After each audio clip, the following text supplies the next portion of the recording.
Thanks for joining us on GoSycamores.com as we look ahead to Saturday's football game against Eastern Illinois. But first, let's take a look back at last week's visit to Louisville. There was always jitters when you got to run out and see a stadium like that that's just bumping and everybody's screaming, and it's a pretty hostile environment. But after the first couple plays, it's just football. Well, the jitters are usually gone after the first kickoff. You know, if you get out there, get your feet wet a little bit. You know, some of the younger guys told me they still had them around halftime though. But I was good after the first kickoff.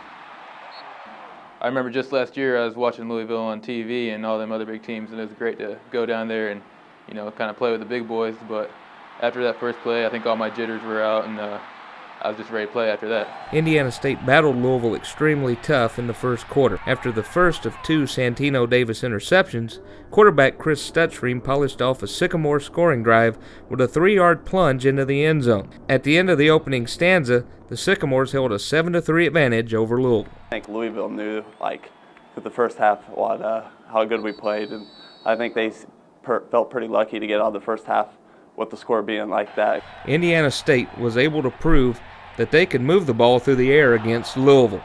But in the end, ISU fell 30-10 against the Cardinals, but showed much improvement from Game 1.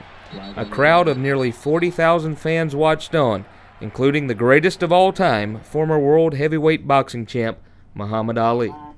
We learned that we have to play harder, you know. We did a lot of good things out there, but we also made a lot of mistakes, you know, did some bad things that we got to correct for this week.